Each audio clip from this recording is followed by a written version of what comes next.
അടുത്തത് 23-ാമത്തെ ചോദ്യം.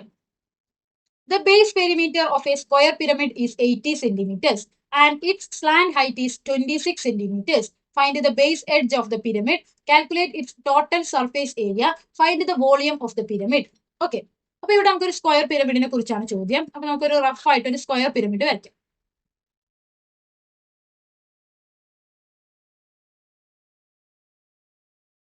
ഓക്കെ. ഇനി ഈ സ്ക്വയർ പിരമിഡ് ഓപ്പൺ ചെയ്താൽ എങ്ങനെയായിരിക്കും? അതിന്റെ ബേസ് അല്ലെങ്കിൽ പാദം എന്ന് പറയുന്നത് ഒരു സ്ക്വയർ അഥവാ ഒരു സമചതുരമായിരിക്കും. അതിന്റെ 4 സൈഡുകളിലുമായിട്ട് 4 ട്രയാങ്കിൾസ് അഥവാ 4 ത്രികോണങ്ങൾ ഉണ്ടാവും. ഓക്കെ, ഇതാണ് ഒരു സ്ക്വയർ പിരമിഡ് എന്ന് പറയുന്നത്.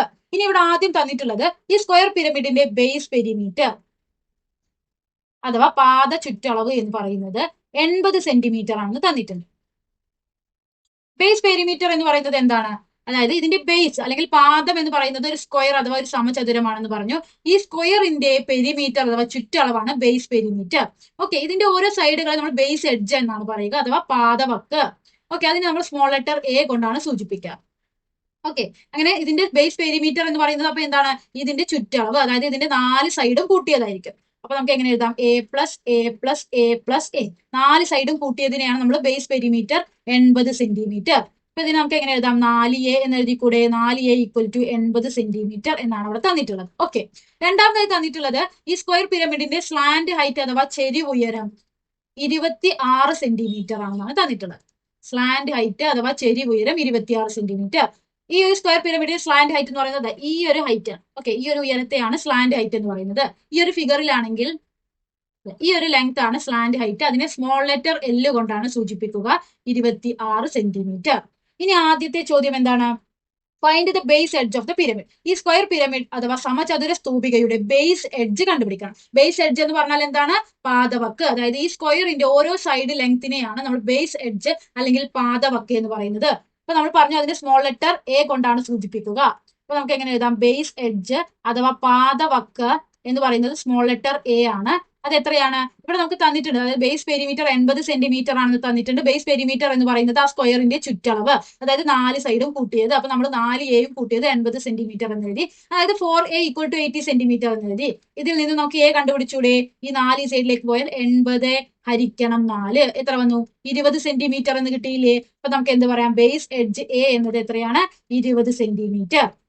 ഇനി രണ്ടാമത്തെ ചോദ്യം, calculate it's total surface area. ആകെയുള്ള പരപ്പളവ്. ടോട്ടൽ സർഫേസ് ഏരിയ അഥവാ ആകെയുള്ള പരപ്പളവ്. ടോട്ടൽ സർഫേസ് ഏരിയ കാണാനുള്ള ഇക്വേഷൻ എന്താണ്? 2al plus A square. ഒരു സ്ക്വയർ പിരമിഡ് അഥവാ ഒരു സമചതുര സ്തൂപികയുടെ ടോട്ടൽ സർഫേസ് ഏരിയ അഥവാ ആകെയുള്ള പരപ്പളവ് കാണാനുള്ള equation 2al plus A square ആണ്. എ എന്ന് പറയുന്നത് ബേസ് എഡ്ജ് അഥവാ പാദവക്കാണ്. എൽ എന്ന് പറയുന്നത് സ്ലാന്റ് ഹൈറ്റ് അഥവാ ചെരിവ് ഉയരമാണ്. ഈക്വൽ ടു 2 ഇൻറ്റു എ എത്രയാ? 20 ആണെന്ന് നമ്മൾ കണ്ടുപിടിച്ചിട്ടുണ്ട്. എൽ നമുക്ക് 26 ആണെന്ന് തന്നിട്ടുണ്ട്. പ്ലസ് എ സ്ക്വയർ എന്ന് പറയുന്നത് 20 സ്ക്വയർ. ഇനി 2 ഇൻറ്റു 20 ഇൻറ്റു 26 എത്രയാണ്? 1040 പ്ലസ് 20ന്റെ സ്ക്വയർ എന്ന് പറയുന്നത് 400. 1040 പ്ലസ് 400 എന്ത് വന്നു? 1440. ഒരു സർഫേസ് ഏരിയ കാണുന്ന സമയത്ത് നമ്മൾ എപ്പോഴും സെന്റിമീറ്റർ സ്ക്വയർ ആണ് യൂണിറ്റ് ആയിട്ട് എടുക്കുക. ഓക്കെ, അപ്പൊ നമുക്ക് എന്ത് പറയാം? ഈ സ്ക്വയർ പിരമിഡ് അഥവാ സമചതുര സ്തൂപികയുടെ ടോട്ടൽ സർഫേസ് ഏരിയ അഥവാ ആകെയുള്ള പരപ്പളവ് 1440 സെന്റിമീറ്റർ സ്ക്വയർ ആണ്. ഇനി മൂന്നാമത്തെ ചോദ്യം, what is the volume of the square pyramid. ഈ സ്ക്വയർ പിരമിഡ് അഥവാ സമചതുര സ്തൂപികയുടെ വോളിയം അഥവാ വ്യാപ്തം കാണാനാണ് പറഞ്ഞിട്ടുള്ളത്. ഇക്വേഷൻ എന്താണ്? 1/3a സ്ക്വയർ h ആണ്. ഓക്കെ, ഒരു സ്ക്വയർ പിരമിഡ് അഥവാ ഒരു സമചതുര സ്തൂപികയുടെ വോളിയം കാണാനുള്ള ഇക്വേഷൻ 1/3a സ്ക്വയർ h ആണ്. എ നമുക്കറിയാം 20 സെന്റിമീറ്റർ ആണ്. h ആണ് കണ്ടുപിടിക്കേണ്ടത്. h എന്ന് പറയുന്നത് ഈ ഒരു സ്ക്വയർ പിരമിഡിന്റെ ഹൈറ്റ് ആണ് അഥവാ ഉയരമാണ് h എന്ന് പറയുന്നത്. ഓക്കെ, അപ്പൊ h എങ്ങനെ നമുക്ക് കണ്ടുപിടിക്കാം? നമുക്ക് എയും എല്ലും എച്ചും അതായത് ബേസ് എഡ്ജ് പാദവക്കും സ്ലാന്റ് ഹൈറ്റ് അഥവാ ചെരിവ് ഉയരവും ഹൈറ്റ് അഥവാ ഉയരവും തമ്മിൽ ഒരു റിലേഷൻ നമ്മൾ പഠിക്കുന്നുണ്ട്. എന്താണ്? a/2 whole square plus h square equal to L square ആണ്. ഓക്കെ, ഈ ഒരു റിലേഷനിൽ a നമുക്ക് 20 ആണെന്നും എൽ 26 ആണെന്നും അറിയാം. അങ്ങനെയാണെങ്കിൽ നമുക്ക് h കണ്ടുപിടിച്ചൂടെ? h square equal to L square minus a/2 whole square ആണ്. അപ്പൊ h equal to root of L square minus a/2 whole square ചെയ്ത് കഴിഞ്ഞാൽ നമുക്ക് h കിട്ടും. ഈക്വൽ ടു എൽ സ്ക്വയർ എത്രയാണ് 26 സ്ക്വയർ മൈനസ് a/2 എന്ന് പറഞ്ഞാൽ a 20 ആണ്, 20ന്റെ പകുതി 10 square. Okay, equal to root of 26ന്റെ സ്ക്വയർ എത്രയാണ് 676, 10ന്റെ സ്ക്വയർ 100, 676ൽ നിന്ന് 100 പോയാൽ 576, 576ന്റെ റൂട്ട് എത്രയാണ് 24. അപ്പൊ നമുക്ക് എന്ത് കിട്ടി? ഈ സ്ക്വയർ പിരമിഡിന്റെ ഹൈറ്റ് അഥവാ ഉയരം 24 സെന്റിമീറ്റർ ആണ് കിട്ടി. Okay, equal to 1/3 into A square എന്ന് പറഞ്ഞാൽ 20 സ്ക്വയർ ഇൻറ്റു എച്ച് എത്രയാണ് 24 ഈക്വൽ ടു 24 ഡിവൈഡഡ് ബൈ 3 ചെയ്തൂടെ? 24 ഡിവൈഡഡ് ബൈ 3 എത്രയാണ് 8, 20ന്റെ സ്ക്വയർ 400 എന്നെഴുതി ഇൻറ്റു 24 ഹരിക്കണം 3 8, 400 ഇൻറ്റു 8 എത്രയാണ് 3200. വോളിയം എപ്പോഴും നമ്മൾ സെന്റിമീറ്റർ ക്യൂബ് അല്ലെങ്കിൽ മീറ്റർ ക്യൂബ് എന്ന യൂണിറ്റുകളിലാണ് ഉപയോഗിക്കുന്നത്. ഇവിടെ നമുക്ക് സെന്റിമീറ്ററിലാണ് അളവുകളൊക്കെ തന്നിട്ടുള്ളത്. അതുകൊണ്ട് നമ്മൾ എന്ത് ചെയ്യുന്നു? ഈ സ്ക്വയർ പിരമിഡ് അഥവാ സമചതുര സ്തൂപികയുടെ വോളിയം എന്നത് 3200 സെന്റിമീറ്റർ ക്യൂബ് എന്ന് എഴുതുന്നു. അടുത്തത് 23ന്റെ B question. A metal sphere with a diameter 24 centimeters is cut into 2 hemispheres. Calculate the surface area of one hemisphere. If a hemisphere is melted and recast into a cone of same radius, find the height of the cone. Okay, എന്താണ് ഇവിടെ പറഞ്ഞിട്ടുള്ളത്? ഇവിടെ ഒരു metal sphere അഥവാ metal ഗോളമുണ്ട്. ഈ ഗോളത്തിന്റെ diameter അഥവാ വ്യാസം എന്നത് എത്രയാണ് 24 സെന്റിമീറ്റർ ആണ് തന്നിട്ടുണ്ട്. ഇനി ഇതിനെ കട്ട് ചെയ്ത് 2 ഹെമിസ്ഫിയേഴ്സ് അഥവാ 2 അർദ്ധഗോളങ്ങളാക്കുന്നു.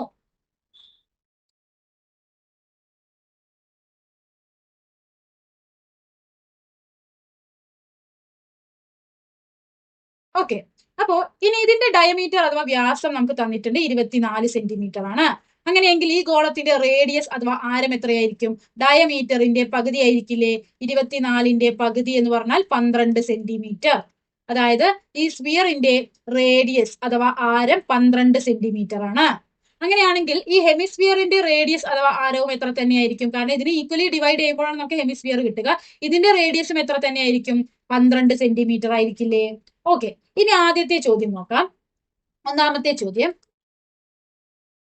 Calculate the surface area of one hemisphere. അതായത് ഈ 2 ഹെമിസ്ഫിയറിലെ ഒരു ഹെമിസ്ഫിയറിന്റെ സർഫേസ് ഏരിയ കാണാനാണ് പറഞ്ഞിട്ടുള്ളത്. അപ്പൊ ഒരു ഹെമിസ്ഫിയറിന്റെ കേസിൽ സർഫേസ് ഏരിയ കണ്ടുപിടിക്കാൻ പറഞ്ഞു കഴിഞ്ഞാൽ അത് ടോട്ടൽ സർഫേസ് ഏരിയ കണ്ടുപിടിക്കാനാണ് പറയുന്നത്, ആകെയുള്ള പരപ്പളവ്. ഓക്കെ, ഒരു ഹെമിസ്ഫിയറിന്റെ ടോട്ടൽ സർഫേസ് ഏരിയ അഥവാ ആകെയുള്ള പരപ്പളവ് കാണാനുള്ള ഇക്വേഷൻ എന്താണ്? 3πr² ആണ്. Equal to 3π into r square എന്ന് പറഞ്ഞാൽ 12 square equal to 3π into 144. 144 into 3 എത്രയാണ്? 432 പൈ. ഒരു ഏരിയ അല്ലെങ്കിൽ പരപ്പളവിന്റെ യൂണിറ്റ് എന്താണ്? സെന്റിമീറ്റർ സ്ക്വയർ ആണ്. അപ്പോൾ ഈ ഹെമിസ്ഫിയർ, ഇതിലെ ഒരു ഹെമിസ്ഫിയറിന്റെ ടോട്ടൽ സർഫേസ് ഏരിയ അഥവാ ആകെയുള്ള പരപ്പളവ് 432 പൈ സെന്റിമീറ്റർ സ്ക്വയർ ആണ്. രണ്ടാമത്തെ ചോദ്യം, if A hemisphere is melted. ഇതിലെ ഒരു ഹെമിസ്ഫിയർ എടുക്കുന്നു. അപ്പൊ നമുക്ക് ആ ഒരു ഹെമിസ്ഫിയർ ഇവിടെ വരയ്ക്കാം. ഒരു ഹെമിസ്ഫിയർ എടുക്കുന്നു.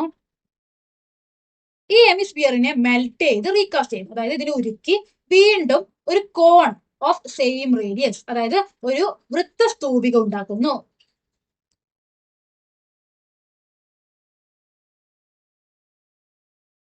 തന്നിട്ടുള്ള ക്ലൂ എന്ന് പറയുന്നത് ഈ ഹെമിസ്ഫിയറിന്റെ സെയിം റേഡിയസ് ആണ് ഈ കോണിന്റെ റേഡിയസ്. ഓക്കെ, ഈ ഹെമിസ്ഫിയറിന്റെ റേഡിയസ് എത്രയാണ്? 12 സെന്റിമീറ്റർ. ഇതേ റേഡിയസ് തന്നെയാണ് ഈ കോണിന്റെ റേഡിയസും, 12 സെന്റിമീറ്റർ. ഓക്കെ, ഇനി എന്താണ് കണ്ടുപിടിക്കാൻ പറഞ്ഞിട്ടുള്ളത്? Find the height of the കോൺ.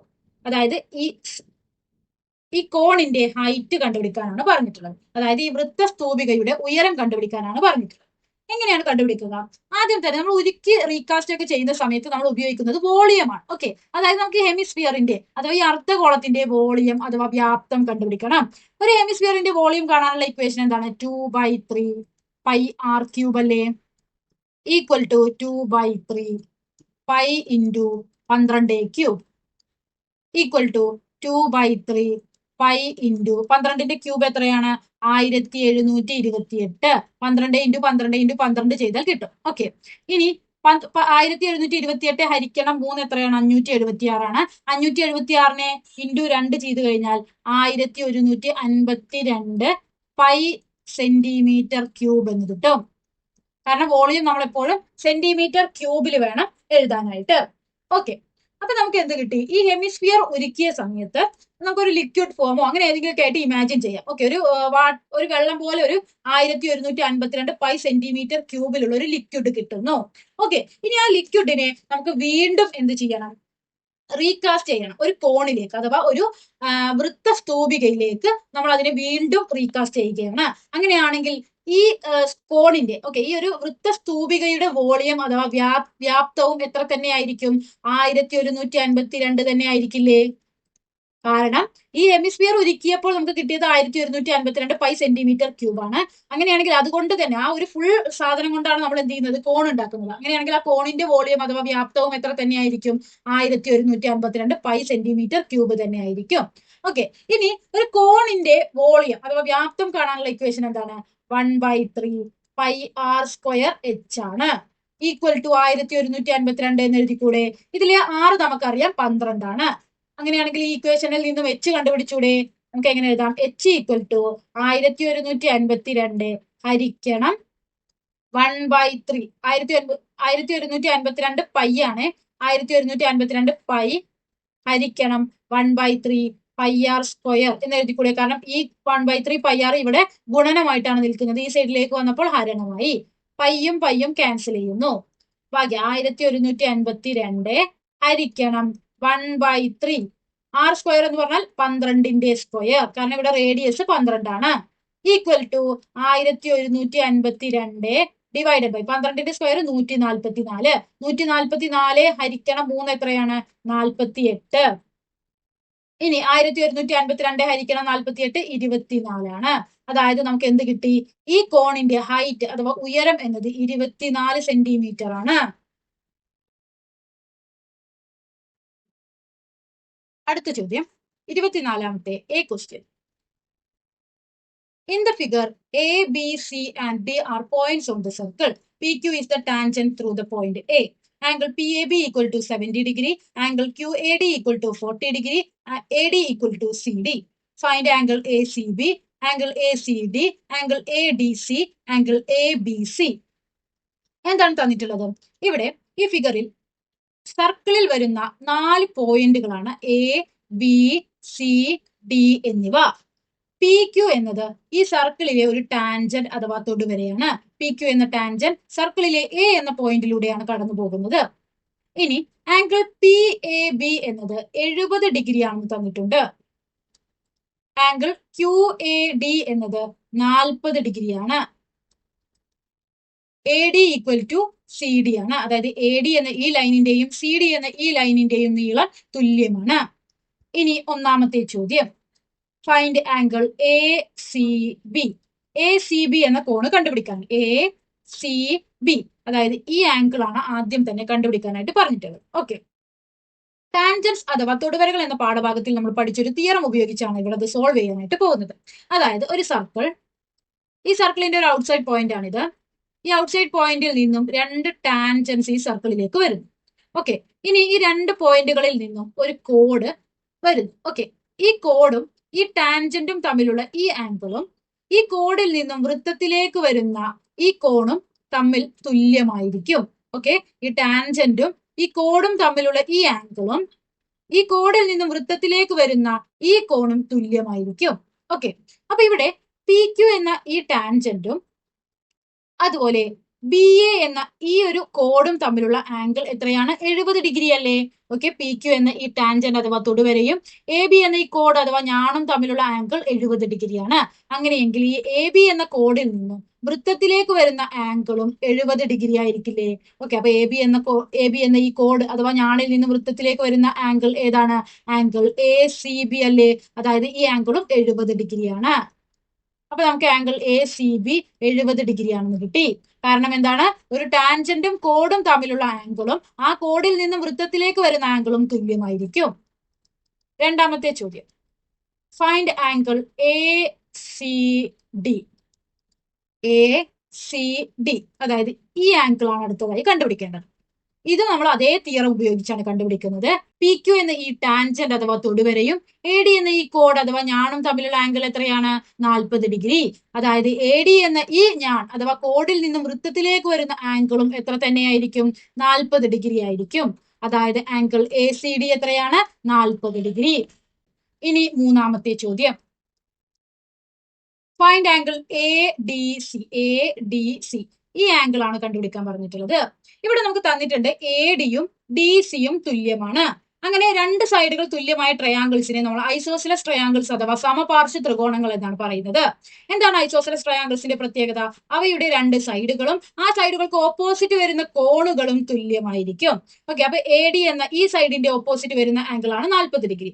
അങ്ങനെയാണെങ്കിൽ സി ഡി എന്ന ഈ സൈഡിന്റെ ഓപ്പോസിറ്റ് വരുന്ന ഈ ആംഗിളും എത്രയായിരിക്കും? 40 ഡിഗ്രി ആയിരിക്കില്ലേ? ഓക്കെ, അതായത് എ ഡി സി എന്ന ഈ ട്രയാങ്കിളിന്റെ രണ്ട് കോണുകൾ നമുക്ക് കിട്ടിക്കഴിഞ്ഞു. 40 ഡിഗ്രി 40 ഡിഗ്രി. അങ്ങനെയാണെങ്കിൽ ഈ കോൺ എത്രയായിരിക്കും? നമുക്കറിയാം, ഒരു ട്രയാങ്കിളിന്റെ 3 കോണുകൾ കൂട്ടിക്കഴിഞ്ഞാൽ 180 ഡിഗ്രിയാണ്. അതിൽ നിന്നും 40 ഡിഗ്രിയും പോയി കഴിഞ്ഞാൽ എത്രയാണ്? 100 ഡിഗ്രി. അതായത് ഈ ആംഗിൾ എത്രയായിരിക്കും? 100 ഡിഗ്രി ആയിരിക്കും. അപ്പൊ നമുക്ക് എന്ത് പറയാം? ആംഗിൾ എ ഡി സി എന്നത് എത്രയാണ്? 180 നിന്നും 40 ഡിഗ്രിയും കുറച്ചു കഴിഞ്ഞാൽ 100 ഡിഗ്രിയാണ്. ഓക്കെ, ഐസോസിലസ് ട്രയാങ്കിളിന്റെ പ്രോപ്പർട്ടി ഉപയോഗിച്ചാണ് അത് നമ്മൾ കണ്ടുപിടിക്കുന്നത്. ഇനി നാലാമത്തെ ചോദ്യം, find angle A B C. അതായത് ഈ ആംഗിൾ ആണ് കണ്ടുപിടിക്കാൻ പറഞ്ഞിട്ടുള്ളത്. ഇവിടെ എ ബി സി ഡി എന്നത് ഒരു ക്വാഡ്രിലാറ്ററൽ അഥവാ ഒരു ചതുർഭുജമല്ലേ? ഓക്കെ, അതിന്റെ ആംഗിൾ എ നമുക്ക് കണ്ടുപിടിക്കണം. അതിൽ നമുക്ക് ഇതൊരു സെമി സർക്കിൾ അല്ലേ? അതായത് ഇങ്ങനെ വന്ന ഒരു സെമി സർക്കിൾ അല്ലേ? ഒരു സെമി സർക്കിളിന്റെ മുഴുവൻ കോണുകൾ 180 ഡിഗ്രി ആയിരിക്കും. ഓക്കെ, അതിൽ നിന്നും 70 ഡിഗ്രി പോയി 40 ഡിഗ്രി കുറച്ചു, വീണ്ടും 40 ഡിഗ്രി കുറച്ചു കഴിഞ്ഞാൽ നമുക്ക് ഈ ഒരു ആംഗിൾ കിട്ടില്ലേ? ഓക്കെ, അപ്പൊ 180 നിന്നും 70 ഡിഗ്രി കുറച്ചു കഴിഞ്ഞാൽ എത്രയാണ്? 110 ഡിഗ്രിയാണ്. 110 നിന്നും 40 ഡിഗ്രിയും കുറച്ചു കഴിഞ്ഞാൽ 30 ഡിഗ്രി കിട്ടും. ഓക്കെ, അപ്പൊ ഇത് ഫുൾ ആയിട്ട് ഒരു സെമി സർക്കിൾ ആണ്. ഈ സെമി സർക്കിളിന്റെ മുഴുവൻ ആംഗിൾ 180 ഡിഗ്രിയാണ്. അതിൽ നിന്ന് 70 ഡിഗ്രിയും 40 ഡിഗ്രിയും കുറച്ചപ്പോൾ നമുക്ക് എന്ത് കിട്ടി? ഈ ആംഗിൾ 30 ഡിഗ്രിയാണ്. അതായത് എ ബി സി ഡി എന്ന ഈ ക്വാഡ്രിലാറ്ററൽ അഥവാ ചതുർഭുജത്തിന്റെ ആംഗിൾ എ എന്നത് 30 ഡിഗ്രിയും 40 ഡിഗ്രിയും കൂട്ടി എത്രയാണ്? 70 ഡിഗ്രിയാണ്. ഓക്കെ, നമുക്ക് എങ്ങനെ എഴുതാം? A B C D is A quadrilateral അഥവാ ഒരു ചതുർഭുജമാണ്. ഓക്കെ, അതിലെ ആംഗിൾ എ എത്ര വന്നു? നമുക്ക് 30ഉം 40ഉം കൂട്ടിക്കഴിഞ്ഞാൽ 70 ഡിഗ്രി. ഇനി ആംഗിൾ ബി ആണ് നമുക്ക് കണ്ടുപിടിക്കേണ്ടത്. ആംഗിൾ സി എത്രയാണ്? 70ഉം 40ഉം കൂട്ടിക്കഴിഞ്ഞാൽ എത്രയാണ്? 110 ഡിഗ്രി. ഇനി ആംഗിൾ ഡി എത്രയാണ്? 100 ഡിഗ്രി. നമുക്കറിയാം, ഒരു ക്വാഡ്രിലാറ്ററൽ അഥവാ ചതുർഭുജത്തിന്റെ 4 കോണുകൾ കൂട്ടിക്കഴിഞ്ഞാൽ 360 ഡിഗ്രിയാണ്. ഓക്കെ, അതിൽ നിന്നും 70 ഡിഗ്രിയും 110 ഡിഗ്രിയും 100 ഡിഗ്രിയും കുറച്ചു കഴിഞ്ഞാൽ ബാക്കി എത്രയായിരിക്കും? 80 ഡിഗ്രി. അതായത് നമുക്ക് എന്ത് പറയാം? ആംഗിൾ ബി എന്നത് എത്രയാണ്? 80 ഡിഗ്രിയാണ്. അതായത് നമുക്കറിയാം, ഒരു ക്വാഡ്രിലാറ്ററലിന്റെ 4 angles, angle A plus angle B plus angle C plus angle D കൂട്ടിക്കഴിഞ്ഞാൽ 360 ഡിഗ്രി കിട്ടണം. ഓക്കെ, അതിൽ നിന്ന് ആംഗിൾ ബി ആണ് നമുക്ക് കണ്ടുപിടിക്കേണ്ടത്. ആംഗിൾ ബി എന്നത് 360 ഡിഗ്രിയിൽ നിന്നും ആംഗിൾ എയും ആംഗിൾ സിയും ആംഗിൾ ഡിയും കുറച്ചതാണ്. അതായത് 360 ഡിഗ്രിയിൽ നിന്നും 70 ഡിഗ്രി കുറയ്ക്കുന്നു. അതുപോലെ 110 ഡിഗ്രി കുറയ്ക്കുന്നു, 100 ഡിഗ്രി കുറയ്ക്കുന്നു. എത്ര കിട്ടും? ആംഗിൾ ബി എന്നത് 80 ഡിഗ്രി. അടുത്തത് 24ന്റെ B question. In the figure P A and P B are tangents to the circle with centre O. ഈ സർക്കിളിന്റെ സെന്റർ ആണിത്. ഓ എന്നാണ് ഡിനോട്ട് ചെയ്യുന്നത്. പി എ പി ബി എന്നത് പി എന്ന ഔട്ട്സൈഡ് പോയിന്റിൽ നിന്നും വൃത്തത്തിലേക്ക് വരുന്ന രണ്ട് ടാൻജൻസ് അഥവാ തൊടുവരകളാണ്. ആംഗിൾ എ സി ബി 110 ഡിഗ്രിയാണ്. ആംഗിൾ എ സി ബി ഇത് 110 ഡിഗ്രി ആണെന്ന് തന്നിട്ടുണ്ട്. A C equal to B C ആണെന്നും തന്നിട്ടുണ്ട്. Find the angles given below. Angle A D B, angle A D B ഈ ആംഗിൾ കണ്ടുപിടിക്കാൻ പറഞ്ഞിട്ടുണ്ട്. ആംഗിൾ എ ഒ ബി ഈ ആംഗിൾ കണ്ടുപിടിക്കാൻ പറഞ്ഞിട്ടുണ്ട്. ആംഗിൾ എ പി ബി ഈ ആംഗിൾ കണ്ടുപിടിക്കാൻ പറഞ്ഞിട്ടുണ്ട്. ആംഗിൾ പി എ സി ഈ കോണും കണ്ടുപിടിക്കാൻ പറഞ്ഞിട്ടുണ്ട്. ഓക്കെ, അപ്പൊ ആദ്യം തന്നെ ഇതുപോലൊരു ഫിഗർ നമ്മൾ ടാൻജൻസ് അഥവാ തൊടുവരകൾ എന്ന പാഠഭാഗത്തിൽ പഠിക്കുന്നുണ്ട്. അതിലെ എല്ലാ ആംഗിൾസും കണ്ടുപിടിക്കാൻ നമ്മളവിടെ പഠിക്കുന്നുണ്ട്. ഒന്നുകൂടെ നമുക്കൊന്ന് റിവൈൻഡ് ചെയ്യാം. ഒരു സർക്കിൾ ഇതാണ് ആ സർക്കിളിന്റെ സെന്റർ. ഈ സർക്കിളിലേക്ക് വരുന്ന ഒരു കോഡ് അഥവാ ഒരു ഞാണാണിത്. ഇതിനെ നമുക്ക് എ ബി എന്ന് വിളിക്കാം. ഈ കോഡിൽ നിന്നും വൃത്ത കേന്ദ്രത്തിൽ വരുന്ന ആംഗിൾ ആണിത്. ഈ ആംഗിൾ നമുക്ക് എക്സ് ഡിഗ്രി എന്ന് പറയാം. ഇനി ഇതേ കോഡിൽ നിന്നും വൃത്തത്തിലേക്ക് വരുന്ന ആംഗിൾ ആണിത്. ഈ ആംഗിൾ എത്രയായിരിക്കും? അപ്പോ x/2 ഡിഗ്രി ആയിരിക്കും. അതായത് കേന്ദ്ര കോണിന്റെ പകുതി ആയിരിക്കും. ഇനി ഇതേ കോഡിൽ നിന്നും കേന്ദ്ര കോണിന്റെ ഓപ്പോസിറ്റ് സൈഡിലേക്ക് വരുന്ന ആംഗിൾ ആണിത്. ഇത് എത്രയാണ്? 180 മൈനസ് x/2 ഡിഗ്രി ആയിരിക്കും. ഇത്രയും കാര്യങ്ങൾ നമ്മൾ സർക്കിൾസ് ആൻഡ് ആംഗിൾസ് അഥവാ വൃത്തങ്ങളും കോണുകളും എന്ന പാഠഭാഗത്തിൽ പഠിക്കുന്നതാണ്. ഓക്കെ, ഇനി നമ്മൾ ടാൻജൻസ് അഥവാ തൊടുവരകൾ എന്ന പാഠഭാഗത്തിൽ പഠിക്കുന്നതാണ്. പി എന്നൊരു പോയിന്റിൽ നിന്നും പി എ പി ബി എന്നീ രണ്ട് ടാൻജൻസുകൾ വരുന്നു. ഇനി ഈ രണ്ട് ടാൻജൻസ് തമ്മിലുള്ള കോൺ എന്താണ്? 180 മൈനസ് എക്സ് ഡിഗ്രിയാണ്. പി എ പി ബി എന്നീ രണ്ട് ടാൻജൻസ് അഥവാ തൊടുവരകളും എ ബി എന്ന കോഡും തമ്മിലുള്ള ആംഗിൾ എത്രയായിരിക്കും? അതും x/2 ഡിഗ്രി വീതമാണ്. ഇത്രയും കാര്യങ്ങളാണ് നമ്മൾ ഇതിനു മുൻപേ പഠിച്ചിട്ടുള്ളത്. ഓക്കെ, ഇതിൽ ഓരോ കാര്യങ്ങളും വെച്ചിട്ടാണ് നമ്മൾ ഈ പ്രോബ്ലം സോൾവ് ചെയ്യാനായിട്ട് പോകുന്നത്. ഓക്കെ, അപ്പോൾ ഇത് സോൾവ് ചെയ്യാനുള്ള ഒരു എളുപ്പമാർഗം എന്താണെന്ന് വെച്ചാൽ നമുക്ക് ഇവിടെ തന്നിട്ടുള്ള ആംഗിൾ ഏതാണ്? ആംഗിൾ എ സി ബി അല്ലേ? അതായത് എ ബി എന്ന ഈ കോഡിൽ നിന്നും കേന്ദ്ര കോണിന്റെ ഓപ്പോസിറ്റ് വരുന്ന ആംഗിൾ ആണ് angle A C B. Okay, നമ്മൾ പഠിച്ചത് പ്രകാരം ആംഗിൾ എ സി ബി എന്നത് 180 നിന്നും കേന്ദ്ര കോണിന്റെ പകുതി കുറച്ചതാണ്. ഓക്കെ, അപ്പൊ അതാണ് നമുക്ക് ഇവിടെ 110 ഡിഗ്രി എന്ന് കിട്ടിയിട്ടുള്ളത്. ഇനി എക്സ് ഡിഗ്രി, അതായത് ഈ കേന്ദ്ര കോൺ കണ്ടുപിടിച്ചു കഴിഞ്ഞാൽ ഈ ഏത് ആംഗിൾസ് നമുക്ക് ഈസി ആയിട്ട് കണ്ടുപിടിക്കാം. അപ്പൊ നമുക്ക് ഈ ഒരു ഇതിൽ നിന്നും എക്സ് കണ്ടുപിടിക്കാം. എങ്ങനെയാണ് ഈസി ആയിട്ട് കണ്ടുപിടിക്കുക? ഈ -x/2 ഇക്വേഷന്റെ ഈ ഭാഗത്തേക്കും 110 ഡിഗ്രി സൈഡിലേക്കും കൊണ്ടുവന്നാൽ എന്ത് വരും? 180 minus 110 degree equal to -x/2 അങ്ങോട്ട് പോയാൽ +x/2. ഇനി എക്സ് ആണ് നമുക്ക് കണ്ടുപിടിക്കേണ്ടത്. എക്സ് ഈക്വൽ ടു എന്ത് വരും? ഈ 2 ഈ സൈഡിലേക്ക് കൊണ്ടുപോയാൽ 2 ഇൻറ്റു 180 മൈനസ് 110 എന്ന് കിട്ടില്ലേ? ഇനി 180 നിന്ന് 110 പോയാൽ 70 ആണ്. 70 ഇൻറ്റു 2 140 ഡിഗ്രി. അതായത് കേന്ദ്ര കോൺ എന്നത് 140 ഡിഗ്രി, അതായത് എക്സ് എന്നത് 140 ആണെന്ന് നമുക്ക് കിട്ടി. ഇനി നമുക്ക് ബാക്കിയുള്ള ഏത് ചോദ്യവും ഈസി ആയിട്ട് കണ്ടുപിടിക്കാം. എന്താണ്? ആംഗിൾ എ ഡി ബി ആണ് ആദ്യം കാണാൻ പറഞ്ഞിട്ടുള്ളത്. ഓക്കെ, നമ്മൾ പഠിച്ചത് പ്രകാരം ആംഗിൾ എ ഡി ബി എന്നത് എന്താണ്? x/2 ഡിഗ്രി അല്ലേ? അതായത് 100x/2 എന്ന് പറഞ്ഞാൽ എന്താണ്? 140/2. 140ന്റെ പകുതി 70 ഡിഗ്രി. അടുത്ത ചോദ്യം എന്താണ്? Angle A O B. Angle A O B എന്നത് കേന്ദ്ര കോണാണ്. അതായത് എ ബി എന്ന കോണിൽ നിന്നും വരുന്ന കേന്ദ്ര കോൺ. ഇത് x ഡിഗ്രിയാണ്. അപ്പൊ നമുക്ക് x ഈക്വൽ ടു 140 ഡിഗ്രിയാണ് ആംഗിൾ എ ഒ ബി. ഇനി മൂന്നാമത്തെ ചോദ്യം angle A P B. Okay, angle A P B എന്ന് പറയുന്നത് ഇത് രണ്ട് ടാൻജൻസും തമ്മിലുള്ള ആംഗിൾ നമ്മൾ പഠിച്ചിട്ടുള്ളത് 180 മൈനസ് എക്സ് ഡിഗ്രിയാണ്. ഓക്കെ, അപ്പൊ 180 മൈനസ് എക്സ് ഡിഗ്രി എന്ന് പറഞ്ഞാൽ 180 മൈനസ് 140 ഡിഗ്രി. 180 നിന്ന് 140 പോയി കഴിഞ്ഞാൽ ബാക്കി 40 ഡിഗ്രിയാണ്. ഓക്കെ, ഇനി നാലാമത്തെ angle angle P A C. അതായത് പി എ എന്ന ഈ ടാൻജന്റ് അഥവാ തൊടുവരയും അതുപോലെ എ സി എന്ന ഈ ഒരു ലൈനും തമ്മിലുള്ള ആംഗിൾ ആണ് നമുക്ക് കണ്ടുപിടിക്കേണ്ടത്. എങ്ങനെയാണ് നമുക്ക് കണ്ടുപിടിക്കുക? ഇവിടെ നമുക്ക് തന്നിട്ടുണ്ട് എ സിയും ബി സിയും തുല്യമാണ്. അതായത് എ ബി സി എന്ന ഈ ട്രയാങ്കിൾ എന്താണ്? ഐസോസിലസ് ട്രയാങ്കിൾ ആണ്, അഥവാ സമപാർശ്വ ത്രികോണമാണ്.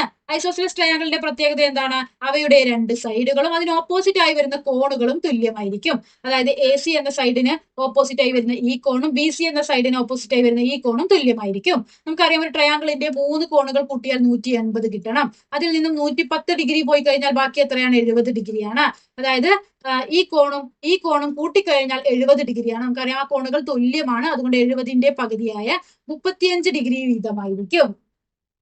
അപ്പൊ നമുക്ക് എന്ത് എഴുതാം? ഈ ആംഗിൾ 35 ഡിഗ്രിയാണ്, ഈ ആംഗിൾ 35 ഡിഗ്രിയാണ്. ഓക്കെ, പിന്നെ നമുക്ക് അറിയുന്ന ഒരു കാര്യമാണ് ഒരു ടാൻജന്റും ഒരു കോഡും തമ്മിലുള്ള ആംഗിളും ആ കോഡിൽ നിന്നും വൃത്തത്തിലേക്ക് വരുന്ന ആംഗിളും തുല്യമായിരിക്കും. ഓക്കെ, അതായത് ഈ ആംഗിൾ, ഈ total angle P A B എന്ന ഈ മുഴുവൻ ആംഗിൾ എത്രയാണ്? ആംഗിൾ പി എ ബി എന്നത് എത്രയാണ്? x/2 ഡിഗ്രിയാണ്. x/2 ഡിഗ്രി എന്ന് പറഞ്ഞാൽ 140ന്റെ പകുതി 70 ഡിഗ്രിയാണ്. ഓക്കെ, അതായത് ഈ ടോട്ടൽ ആംഗിൾ എത്രയാണ്? 70 ഡിഗ്രിയാണ്. അതിൽ നിന്ന് 35 ഡിഗ്രി പോയാൽ ഈ ആംഗിൾ കിട്ടിയില്ലേ? അതായത് ആംഗിൾ പി എ സി എന്ന് പറയുന്നത് എന്താണ്? ആംഗിൾ പി എ ബിയിൽ നിന്നും 35 ഡിഗ്രി കുറച്ചതാണ്. 70ൽ നിന്ന് 35 പോയാൽ ബാക്കി 35 ഡിഗ്രി. അതായത് ആംഗിൾ പി എ സി എത്രയാണ്? അതായത് ഈ ആംഗിൾ 35 ഡിഗ്രി ആയിരിക്കും. ഇതും നമ്മൾ ഐസോസിലസ് ട്രയാങ്കിൾ അഥവാ സമപാർശ്വ ത്രികോണത്തിന്റെ ഒരു പ്രോപ്പർട്ടി ഉപയോഗിച്ചാണ് ചെയ്യുന്നത്.